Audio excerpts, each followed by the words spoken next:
going on, everybody? This is James Grandmaster Facts Boyce, and you're here for another episode of the Facts Project. Today, very special guest, Caleb Palmquist. We are here to talk about Dragon Grit, live on Kickstarter right now at issue 1. Thank you for being here, sir. Yeah, thanks for having me. Absolutely.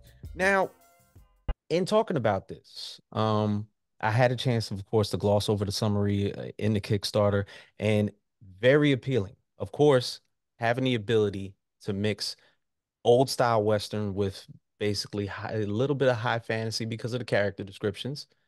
Like, where do you get the mixture of putting that together? So that's a very good question. I actually co-wrote this project with my wife, Lorelei Jonasson. She's a novelist. She writes fantasy, and and when we first first started dating, we always talked about writing something together eventually because we're both writers. Right. And so we had been trying to figure out what we could write together. And my favorite genre is Westerns, and her favorite is fantasy stories, especially like Dragon Rider stories. And Mm. so we eventually decided we were just going to combine the two um, genres. Um, and and so that's kind of where that idea came from. And so basically, this is very much a Western story, Hmm. but it's got a lot of elements of dragon rider stuff because instead of horses they ride dragons, Hmm. and the cowboys all have sort of bonds with dragons, and but then we also see a lot of the classic Western tropes. So it's a travelogue story.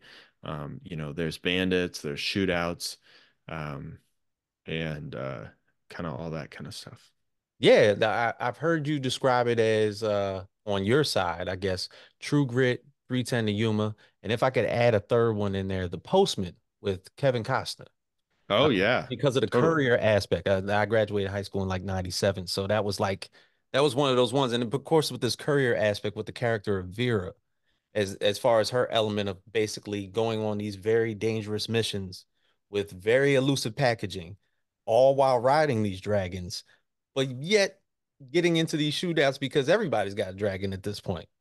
Yep. Yep. Now, So, yeah. oh, I'm sorry, go right ahead. No, no, go ahead. You got another question. Yeah, no. You say your wife is a novelist, and of course she's her specific genre that she likes to basically for hold is fantasy. Yeah. What would you say is like more so inclined to her style of writing? What type of high fantasy is she into? Well, currently the novel that she's putting out a novel on Substack Serial. You can read the chapters as they come out. Mhm. She's actually doing an urban fantasy right now. Oh, okay. Um, so it's like sort of set in a near future, but where there's magic and the plot. It's the book is called Body Swappers, and Mm. essentially, um, the main character works for this crisis management agency where people who can sign up to be clients, they like give their sample of their blood to this agency, and then they can call a crisis management agent to come basically possess their body. Um, and the reason you might want to do something like that is if you're going to be in danger, someone's attacking you, you can call this agent in and they know kung fu, right? Like, or whatever it is, or maybe they're de-escalating a situation, Hmm. right? So and so they have all these skills and they can help you through crisis.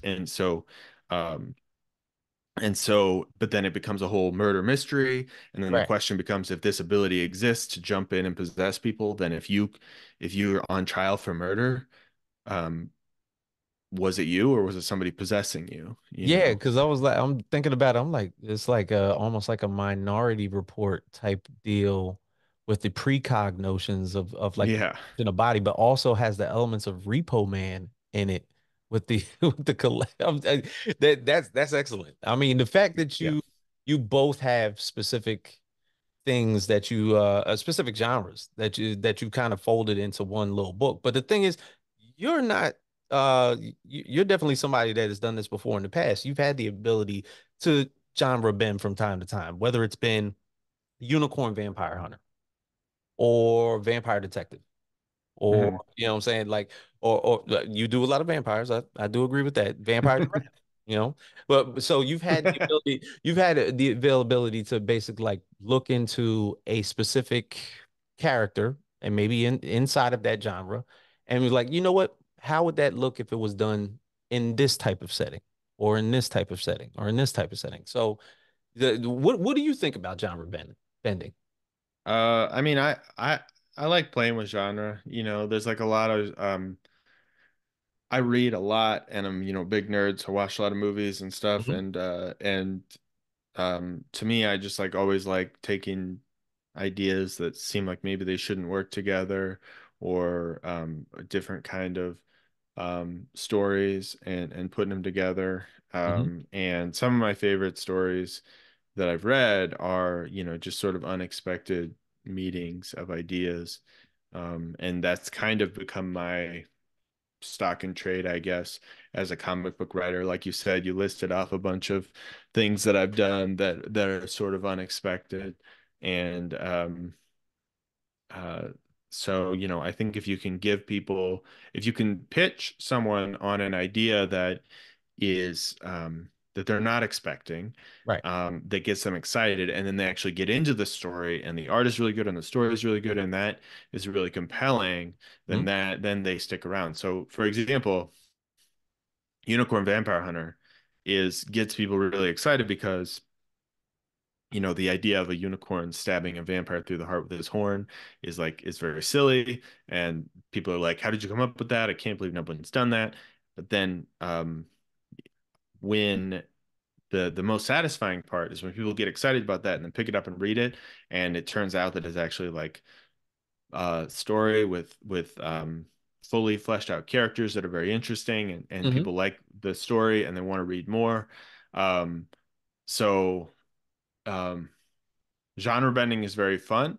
For me, though, the meat of the story, the thing that my stories are really about characters. I mean, you could take the characters out of Unicorn Vampire Hunter and Hmm. just put them into like a soap opera, and that heart of the character would still be there, but nobody would read it because it's just like a boring Oh yeah. you know, setting. Um, and so, you know, ultimately it's like um while I love genre bending, my stories are about connections and friendships and heartbreaks and betrayals and things like that. So that would then lead into the biggest connection, of course, in this first book would be more so of the origin connection between Vera and Blaze. Oh yeah, 100%. So Vera, the main character in Dragon Grit, is like a former outlaw, Hmm. and her dragon's Blaze, and a huge part of the story as we go on is her connection with her dragon. Hmm. Now, we're also going to see her like take on a client who is someone who is from out east who doesn't understand the West and the frontier, and that's they're going to like sort of learn from each other.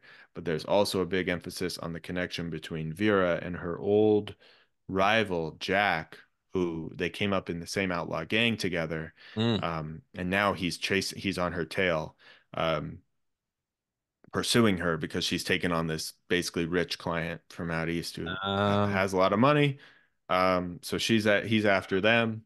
Um, and so we're gonna not only learn as we go about the relationship between Vera and her dragon, but about her relationship between Vera and Jack and how that went bad. right. Um, and so, yeah.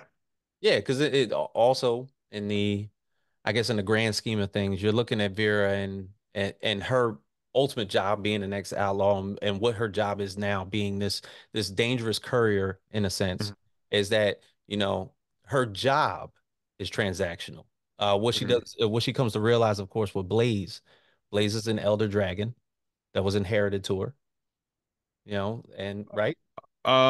Almost. So the other character, the sort of rich young man that she helps out has a dragon named Chanterelle who he inherited. Okay. Um, Vera is her connection with Blaze that you'll find out throughout the story. So Blaze is a wild dragon Hmm. that she ended up making a connection with. And in our story, just like in classic Westerns, like a wild stallion often can't be tamed unless they find, you know, the right connection Right, with the Ryder. the right rider. Um, and so that's sort of a rare connection. Um, and so we're actually going to see in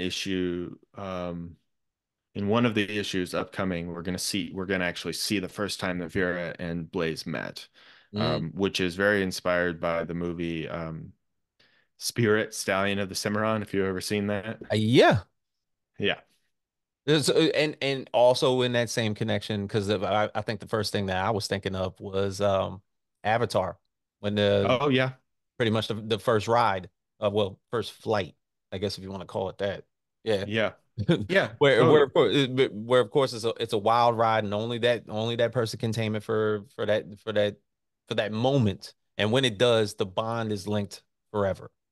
Yeah. Yes, totally. It's got a lot of elements of that for sure.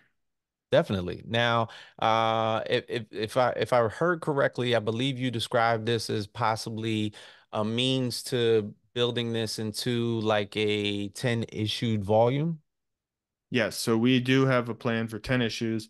We had originally written this as a novel, and we wrote about half the novel before we decided wanted it to be a comic book, and we decided we needed about 10 issues. Now we made a 5 issue plan just in case it was less successful, but given the fact that we've had a lot of success with this first Kickstarter, I think it's very reasonable to assume that we're going to be able to do the 10 issues.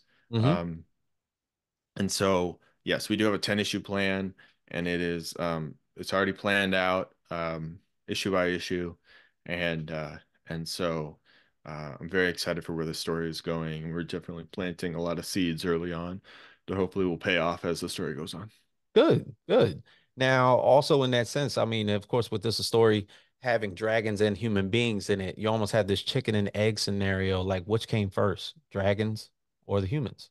So, in this, it's a fantasy world. It does Hmm. not take place in America.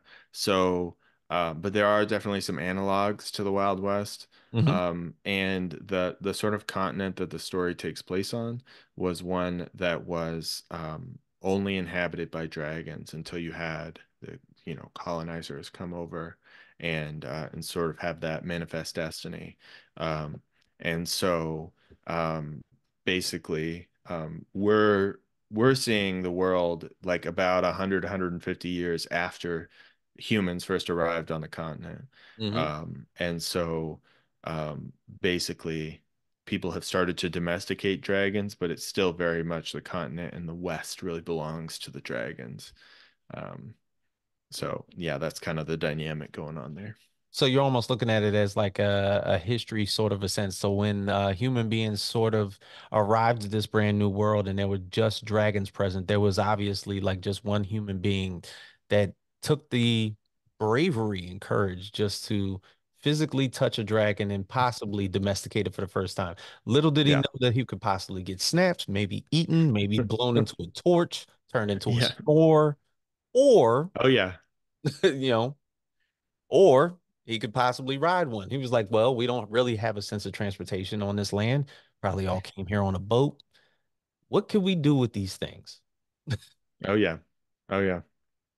Nice. Now, from you talked earlier about characters and how you've been able to describe them, and I've noticed just in just the summaries in which you've put your stories together that each of them have an ethos, a moral nature. They have their guided beliefs. Even the dragons do.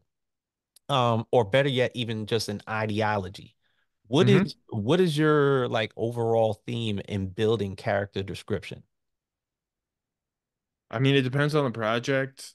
Mhm. I think most good stories have values, or at least value, if not values that they're pushing, but certainly values they're exploring, like ideas. And so, if you go back to like Unicorn Vampire Hunter, that book um, is about family, but it's also about building family Mhm.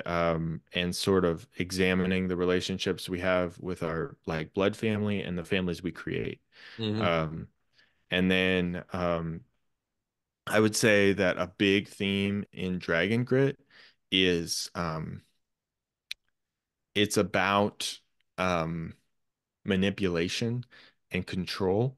Hmm. That's a theme that my wife has explored a lot in her writing based on some of her past experiences in life. Yeah. And and so I mean, I mentioned that Vera grew up in an outlaw gang and has escaped from that life. Right. And we're really going to dive into how does a person get to the point where when you're indoctrinated into like a cult-like system, how do you break out from that? Hmm. Like was very difficult to do. From the outside, you can say, Oh oh, yeah. well, once you realize it's bad, you can just leave, but Yeah. not always that simple. Yeah. Only Um, if you've seen that one way. right, You don't right. know what the other side looks like. Yeah. Right, exactly. So it's definitely big themes in Dragon Grit are manipulation and control, and also learning how to find your own purpose in life. Like what if somebody has always told you what your purpose should be, how do you find your own purpose?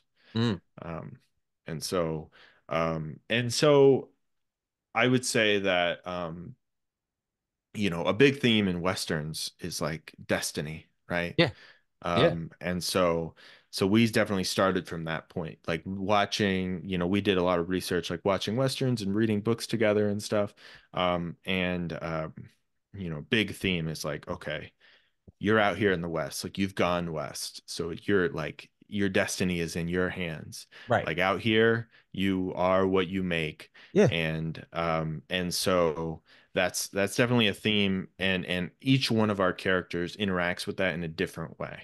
Mm. Some of the characters believe that to get what they want, they have to take it from others. Some characters believe that the world is owed to them. Some characters believe, or have learned the hard way, that they have to earn everything they get. Um, and then all those characters sort of interacting with their different worldviews and philosophies, um, I think is very interesting. Yeah. Now, with dragons inhabiting this land for so long, and obviously, I mean, even though they were domesticated and pretty much you talk about the sense of control and manipulation throughout this entire book. Um, they see themselves kind of in like a state of, yeah, trying to have this coexistence with them, but they probably have their own set of values themselves, their own set of morals. So when you're Oh, building a sure. character like outside of human beings, like a dragon, like Blaze is, like how are you constructing that character itself? Like is it that like is there like I guess is there a value system amongst the dragons? Because ultimately you got them in like gunfights with each other and everything. So most of these dragons feel like they're being controlled. They're meant to attack because the humans are saying so. But how's the communication take place? Well, so in this world, unlike some high fantasy Dragon Rider stories where the dragons are like hyper intelligent and have, psychic bonds or whatever, Right. it's definitely more, they're like smarter than horses, but more like on that level. And so there is kind of there's a lot of different types of dragons in our story, and one of the biggest differences is that some of them are domesticated, and so they've been bred for generations, Hmm. to be obedient and docile, and then some of them are wild, and so the domesticated dragons are like domesticated horses, like they follow orders because that's what they were bred to do. Mm. Um, but if you are a rider of a wild dragon, that means that you forged a bond with that dragon because otherwise it wouldn't let you ride it. Um, and so if Vera is going into battle with Blaze, it's because Blaze trusts her because she's earned Blaze's trust, Right. right? Um, and so I think if anything, the value is like respecting loyalty, or in the case of the villain, his name is Jack, and his dragon Ruin trusts strength. Hmm. Um, right? So it's like this vicious wild dragon who like is gonna follow Jack as long as Jack shows that he is strong, Right. and is worthy of following. And so with that, you will see like different dragons have different values in terms of what's going to matter to them. When are they going to follow someone? Um, and And so then the rich kid in the story who inherits this Miss Dragon was Mm-hmm. very old. The dragon's name is Chanterelle, and she really values protecting the people that she cares about, right? So it's Mm-hmm. like more of like a motherly, like self-sacrificing kind of mentality. Right. And now see that's pretty deep. So when we're looking at it, all in all, when you're looking at like somebody like Jack, you talked about the relationship between Jack and his dragon. Is it almost like there's a correspondence? It's if he is to show any type of weakness, what is the response from his domesticated, controlled animal? So in his case, if he were to show weakness, then the dragon would be uh would scoff, would start to lose trust in Yeah, his rider. And so if you've got a dragon that really honors that like and values that like strength and brutality, and then you start to show that dragon that you're weak, that dragon might turn on you or abandon you. And so that's definitely a factor, yeah. yeah. Now with Vera and her, I guess her courier missions and the fact that she's been this outlaw in the past. Like what basically brought her to this point of understanding? Was it more so like a sense of loneliness? Like I'm outside of this gang now, so I'm pretty much by myself doing this. Or was she looking for something outside of herself while going through all these transactions and dangerous missions? Well, what you're gonna find in the story, and you're gonna see this in the next few issues, is um that her connection with her dragon and her escape from the outlaw gang are very tied in together. Mm, Um, those happened together, and it was almost like a trauma bond between the two of them, right. as they both escaped from that situation. Um, and so by the time we get to the main story, it's 20 years after that. And so Mhm. they've been each other's constant companion for all that time. Yeah. And so that's part of the reason why their bond is so strong, because pretty much for 20 years, it's just been Vera and Blaze and nobody else surviving out in the West doing jobs. Mm. Now, your journey in the comics, I had the opportunity to look up, and I believe you brought up a specific starting point, and it was why the last man. Yeah, yeah. That was the first comic that I read that made me feel like I could make comics. Brian K. Vaughan, obviously one of my favorite comic book writers. Hmm. Saga obviously is very cool. And a bunch of other stuff, Ex Machina, and then Yeah, Why the Last Man was the one that I read, and I read that. Um, man, a long time ago, but that was the first book that I got into. That was the first major non-superhero book that I read, like comic book, right. outside of like Sunday comics in the newspaper. And so I thought it was really cool. And at the time it kind of blew my mind. I was like, oh, you can make comics that aren't just about superheroes. Yeah. And so that really inspired me to start thinking about what kind of story I might like to tell if I was to make a comic. And it took me quite a few years after that Hmm. before I actually did one. But that was definitely planted the seed in my head of, maybe Right. this is something I could do. Yeah, looking at your style of creating comics almost comes to the realization that when people look at the medium of just comics in general, like you have an established way of creating stories that are unique, very original, something that's not it's not definitely not capes and cows. That's totally out of your throwaway system. But Hmm. it's like it's what makes comics fun. It's like I can create anything. The weirder the better. Yeah. And when you're looking at a comic that you adore, like Why the Last Man, post-apocalyptic, dystopian, uh very dark, Hmm. you know, And the fact that you have this means of putting a lot of those like situations together in one book and just like kind of like seeing how they mesh. Mhm. It seems extremely unique. Now, is this when you're looking at something like a passion project of something that you wanted to do, whether it's the genres that you've been taking in fold for right now, or something that you maybe want to do in the future, is there anything that you feel like, you know what, if I touched it and I did it this way, I can make it a little bit better? Like what genre do you think you would like to try your hand at if there was anything next that you haven't touched? I mean, I'm not gonna lie, I'd love to do a superhero book. Okay. I I would say that if I had the opportunity to do the one that I've thought about the most, I don't know if I'll ever do a self-published superhero book, but if I ever got the opportunity to, if Marvel called me up and was like, you can make a X-Men book, I mean, Would there be a specific character? oh yeah, oh yeah. If I didn't if truly I had a blank check to make a X-Men book, it would be The Adventures of I-Boy. Uh, Really? yes, So yes, you've been and so he so you've been reading the newest versions of House of X and Powers of X.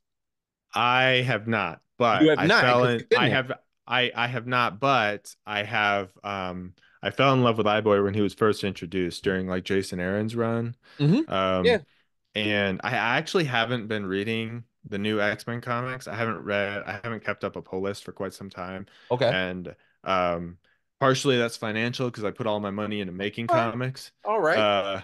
But I'm glad to hear that iBoy is still in it. It's He is. still showing up. That's honestly, maybe I ought to go check it out now because he was absent for a while, I He feel like. was. And I love iBoy, especially I don't know if you remember the Wolverine and the X-Men issue where we were in the future and we saw I-Man and he's up on in the do you remember that? Okay. Yeah, no, no, it comes to me. I'm not sure of the specific story, but I know what you're talking about. Yeah, yeah, yeah. And so to me, that would be a solo book. You know, it would probably be team ups. We'd get Quentin Quire in there and we'd get Kid Apocalypse and all that kind of stuff. But it would be, you know, I Boy Detective, Magical Detective. That would be the book that I would want to write. And now see that's something out of the ordinary, because for people to, well, one, because this latest run of X-Men books, which I think are now finished, started in about like 2020, and it's been 4 years. And I believe the last time I saw iBoy was in the Hellions comics that were coming out during that time. Okay. So like that's a lot, and he was in the Hellfire Gala, like the first one that came out in that run. Hmm. So that's amazing because it's a distinct character. Like Oh yeah. like I could pick anybody from the X-Men trio. I could pick a specific mutant. I'm gonna pick iBoy. Boom. Yeah. Yeah. Like what like almost like what about him sticks out? I think he's very unique. The fact that he can see magic is Yeah. really cool. Um, I think he was just like a really weird and out there character. I love the X-Men that are like bizarre, you Yes. know. Um, like and so I just always thought he was a really fun character, and I always thought that there was like a real possibility for and I think that, you know, um Jason Aaron like really sold me that character, especially when we saw him in the future and he's like super cool. Yeah. Because you know when he first is introduced, he's like this awkward teenager and he doesn't know how to deal with all the eyes that are all over his body and Yeah. everything. And so I just think that plus I love detective stories and obviously with him being this guy that has eyes all over his body and who can see magic, like this obviously lends itself to a detective story, right? Hmm. And so um, that's that's what I would do. And yeah, because that was when I was the most into comics was like 2011 to like 2015, Okay. which was like that was when I was heavy into buying comics. Like I had a pull list and you know Hmm. all my extra income was going toward comics and Hmm. um And You had a local comic shop that was like oh nearby that yeah, you used to go to? Where was that at? oh yeah. So I used to live in Florida in uh, St. Petersburg, which is like right near Tampa, Mm-hmm. um, vacation town, um, which I loved. I loved St. Petersburg. I loved Florida. I know people shit talk Florida a lot, Hmm. but I liked Florida. Now I live in Washington, and I do Okay. have a local comic shop that I go to now. But I buy a lot less comics, and I mainly buy um, like there's like a few things that I keep up on, but for the most part, when I get comics now, it's like Kickstarter comics or other independent comics. Yeah. So I'm like tuned into that. But yeah, no, I love going to. Honestly, I keep up a small pull list now just so that every week I can go to the comic book shop and Yeah. see what's up, say hi. That's like a very cool ritual for me. For a lot of us, I'm sure it is. That's part of it. Yeah. You know, go to the comic book shop. So. So as far as like the indie comic community, are there any specific creators out there that you look at the stuff that you're creating, but then you look at that person creating their stuff, you're like, damn. Yeah. Oh, yeah. There's a few people. For sure. I mean, so a buddy of mine, Curtis Clow, he Hmm. does a book called Beastlands. Okay. And that's a book that I think is really great. He's very successful. Charlie Stickney, Yeah. um, he has a book called White Ash, At Ouch. which I think is really good. And uh, There's Mike Shea who does Miskatonic Eye, which Hmm. actually has a very like Wolverine the X-Men vibe to it, Hmm. which I really like. Um, and I mean, it's a pretty small community, and most of us are very willing to talk to people. I mean, as you know, Yeah. so it's like I've really you know um, formed friendships with a lot of these people Right. Right. Right. making really cool books. But yeah, there's definitely some people who are doing really cool stuff that I'm always like looking to be like, okay, you know, and I'm always careful to not I'm not trying to just like copy what anyone does, but I do look at people and think, okay, what are they doing that's working, and what can I Hmm. take from what they're doing and integrate it into what I'm doing. Hmm. Um, and sometimes I look at people who are really successful and I look at the decisions they're making. I'm like, nah, I don't agree with that. But then other things that they do, I do. And you know, Right. so yeah, for sure. Um, uh, Yeah, yeah. it's definitely good to like cherry pick and learn off a lot of like different creators. That like makes it worthwhile. Oh Now, yeah. being in the indie comic scene for as long as you have, how has the reception been for your books? Increasingly better and better. When I first started, I had a book, a sci-fi book, that did not do super well, and didn't get, I thought it was all right. The thing that, the next book I launched when I decided to do something different was Unicorn Vampire Hunter, and I launched that in 2020, and that was when I really started to get a lot of attention. People Hmm. really liked that book, um, and so, but um, I wouldn't say I'm definitely not at the point where people are backing my stuff just because it's me. I mean, some people say that that's the case, or some people who are fans of mine, and I appreciate that. Very flattering, but I still have to prove myself with everything. I did a campaign earlier this year that actually failed. It was a Hmm. new project that didn't work out. Um, and so I had to learn some lessons from that. But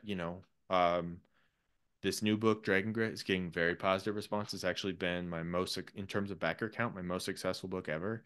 Mm. Um, and so it's I think what I've noticed is that when something is like heartfelt, is something I'm very passionate about, and that is like a story that I put a lot of myself into, that's when people respond positively to that. This is Um, true. yep. This is true. Like the one things you can talk about more passionately in the act of just saying, "Hey, I'm selling this comic book, but I'm not even going to try and sell you the comic book. What I'm going to Right. do is I'm just going to tell you the story, and you tell me if you would buy it or not." Right. You know. Yeah. Yeah. Um. Now, I know you got about like 11, 10 to 11 days left in the campaign. Yep. and you have already hit your goal. So congratulations in advance. Thank you. When do we hope to get Dragon Grit in everybody's hands? So the book is being finished right now. Kay Wilheiser, the artist, is finishing the last two pages right now, Yep. and my letterer Dave Lentz has been sending me lettered pages every day. So by the time the campaign ends, the book will be done. Okay. So I'm going to be ordering as soon as that Kickstarter money comes in. I'll be putting in the print order, and I'm hoping that it will be in people's hands within 2 months after the project ends. Um, it's always like you can never know for sure what kind of Mhm. delays there might be with printers or Oh shipping or yeah. whatever. But I think this should be a very fast turnaround. And we're already starting on issue two, and we're already planning when we'll launch that one. And so my goal is to be on Kickstarter about every 3.5 months with another issue of this book. The artist is dedicated. This is the only book that she's doing. We're Nice. like charging ahead with this. So I feel very confident that people will get the rewards fast, Mhm. and then we'll be able to continue the story very quickly. And lastly, if you could shout out your creative team for Dragon Grid. Yes, of course. So um, myself and my wife, Lorelei Jonason, are the writers and creators of the book. Mhm. Um, Kay Woolheiser, incredibly talented artist. I worked with her on another book called The The Night in artwork the looks Lion. amazing, by the way. Thank you. Yeah, no, Yeah. she's great. Um, she is incredibly professional, incredibly talented. I think she brings something to every page that is just really brings the story to life. Um, and then the letterer is Dave Lentz, Mhm. who letters all of my books. If you're familiar with the indie comic scene, you might have heard his name before because he letters a lot of indie comic books. And yeah, that's the creative team. Um, and uh, yep, that's it. All right. Hey, Caleb, I appreciate you talking with me about this book. It looks amazing. And I wish you well on the rest of this campaign because this is definitely something worthwhile, and I think everybody should get their hands on. Thank you. Absolutely, man. So, of course, everybody here at the Facts Project, this is James Grandmaster Facts Boyce, Caleb Palmquist. Get Dragon Grit. You got like 10 days to get out there on Kickstarter and get issue one. Get the start of the series. You want to start don't want to start it in the middle. So make sure you're getting it already in your hands immediately. So, for everybody here at the Facts Project, thank you. And we will say we're out.